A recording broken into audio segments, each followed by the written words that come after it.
and welcome back to my channel. My name is Tony King, and in today's video we're doing another month in review, and that is from March 2026, the month that just passed by. It was a good month of photography for me in some ways and bad in other ways. I had a good number of photo albums come out this month, but a lot of them were from the same trip. So I did my photography in a big concentrated chunk at the start of the month and then didn't really touch my camera so much until towards the end of the month. But there were some big changes in my life. I had a lot of work and I got a new cat, so my focus was elsewhere. However, in the future, I do want to think in my mind, how can I still take photos even when there are major things happening in my life? Regardless, let's go ahead and go through a few images from this month and see what I can take from them into the next month. This first image is from Arabian Mountain. It's one of my favorite places to go in Atlanta. I go there all the time and I have pretty regularly this year so far.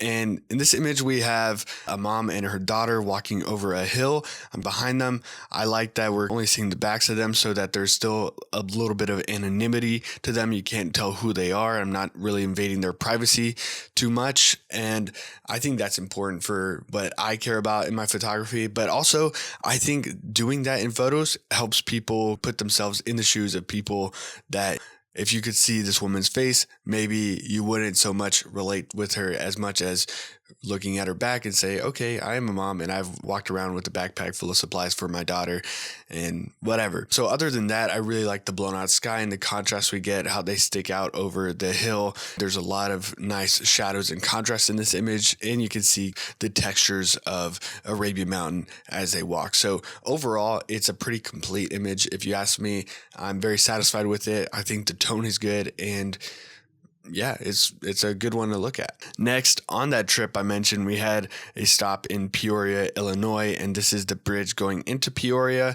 And I think in the end, it's a messy photo in some regards because, I mean, you can see Walmart at the bottom. There's like a whole row of cars. It's not really the nicest, and this wasn't necessarily like the most impressive piece of architecture. It's a cool bridge, I suppose, but I've seen better bridges. But what I really like of this image is the soft lighting on the top of the bridge and the warm feeling that you get in a lot of the details in the shadows. So overall, it's a nice Z-axis. It's got some nice color quality, so that's what draws my eye to it, but it's not going to win me any awards. On the way back from Illinois, we drove through St. Louis and we checked out the Gateway Arch, and I didn't have any lens on me that could get the whole arch in it from walking distance to it. So I had to rely on using it as shapes. And as I'm walking towards, I see this building that on the right hand side of this image that has an interesting, like, I guess those are like little patios or whatever. It's an interesting shape, and using that to frame the arch here with the sun coming in. It was really early in the morning, so this like beautiful haze and pink hues and blown out sky, I think is really nice how it's going over some of the harsher lines, especially towards the center of the image. So overall, I think this image is like an architectural image. It feels a little bit sci-fi-esque because the building on the right is unique, and then we have the arch, which is not something you see in every city. So I think in that regard that it's a successful image and it's pretty cool. Moving forward, I took a black and white image. I was really using how the light was striking so hard on that side of the arch to create a lot of contrast. I was really shooting for the contrast here and the flare that you get, the glare maybe that you get off the arch, and you can see the little windows at the top. So the sky also being dark is a symptom of that, and that doesn't bother me. It gives a little bit more pop to the arch. So it was a cool way of doing that for me. Still at the arch, this is another image that I think accentuates how strange almost the St. Louis Gateway Arch is, that it just sticks up this massive piece of architecture.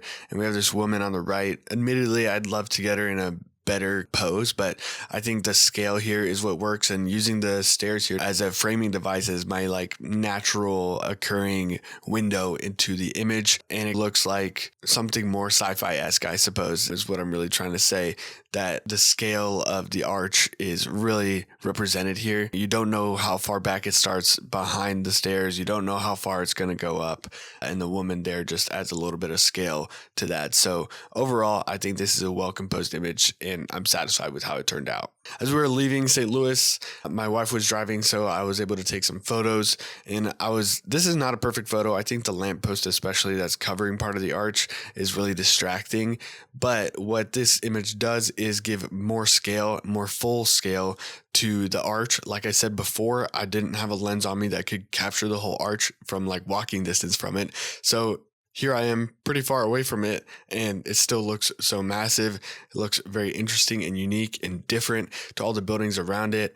And yeah, the messy part is the lamppost, but I really like how the light's coming in. And I don't know, I think trucks, when the light's hitting in this particular way, also look pretty picturesque and give a interesting feeling. I don't really know how to explain it fully, but this image is warm and urban architecture, so I'm very satisfied with how it turned out. And the blues of the sky are very like medium muted and subtle, and I appreciate that of this image as well. Next, we were almost home from that road trip, and I saw this image as we stopped for gas. I think this is a missed opportunity. I really like the LED Village Wine and Spirits sign, and I like how the light is on of this van on the right-hand side and how I'm using the window of my car to frame the image. But I wish it was all a little bit tighter, more compressed. So like the van a little bit further into the left side of the frame and the Village Wine and Spirits sign a little bit closer to it. So it's a little bit too spread out. But I think this is a good practice of like Americana, like road trip. Like this is what America really looks like for most places, just there, I suppose, in a weird way with advertisements everywhere. So these are images that are interesting to me, and I think there's an opportunity to do something a little bit better here. But the spirit of what image I would decided to take is the right one, if you ask me. Next, skipping all the way to the end of the month of March, I got to shoot my second ever 11v11 match. It's like an amateur league here in Atlanta. But here I was on a 135mm lens on my Micro Four Thirds sensor, so 2x crop factor. This image isn't cropped at all because this is about as much like action and information I was able to get in the image. I think there's really good focus here. I think the color of the turf is vibrant here, and we get an action shot where you can see the defender's expression and a little bit of the ball movement. It's in the air. They're moving in the air, so it's this static action. I do wish I was slightly further back so you could see the face of the attacker in pink, but applying pressure. But oh well, you can only get what you get. And here we actually do see the full attacker and defender, and in this image, I think this is better overall. This might be my favorite one from that day. I was like, okay, I've gotten a few things. Let me try and go Dutch angle. And this action happened right in front of me. He's going on the dribble, body down, you can see the shape of the body, details, and like there's a string coming out of his Under Armour. Like there's a lot of details here that I think are good. You can see the defender watching the ball, watching the man, and moving as he goes. So there's action here, and I think the canted angle with him bending over, canted body position, straightening him out almost is pretty interesting. So I think that's pretty neat. I just wish there wasn't like a big yellow end zone on this football field that they play this league on, because it's pretty distracting to me here in the bottom left corner. I would really like to shoot a game that's on a soccer field without all these extra white lines that are pretty annoying to look at. But overall, this is an image that I really like. Next, I wasn't able to actually shoot the full 90 minutes because a fight broke out and the game got suspended. And then at this point, I was like, should I really be photographing all this? But I got an interesting shot that I think tells a story, like all these players holding back another player and trying to break up the fight, which did not get broken up. It only got worse. And of all the times that I've heard someone be like, hey, like, let's meet out in the parking lot, let's fight after the game, this is the first time that I've actually seen them actually fight after the game. Punches were thrown, and I was like, oh, okay. Anyway, I think their story in this image, the focus is nice, the color is nice. I like the depth of field in this image. I took it on a 500mm lens, actually, so I'm actually far away from it. But cool action here, a lot of great details, and I think the color is also really nice. So there's story here, and I think it's a cool image, despite the reality of the situation behind it. Ethically, should I have taken it?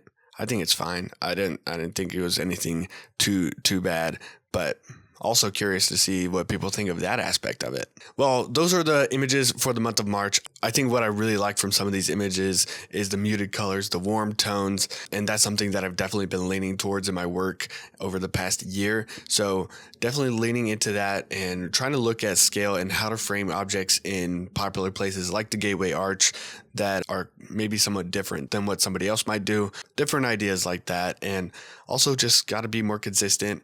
And I think taking an image like at the gas station with the Village Wine and Spirit sign in the car, like it's not the best image, but that's a moment where I decided to take out my camera and take an image that usually I'm just a little too lazy to get, especially on a road trip where I'm like, I just want to get home. So those are some lessons from the month of March that I'll take into April when I have another trip coming up. So stay tuned for that and all the content that's going to be coming from that.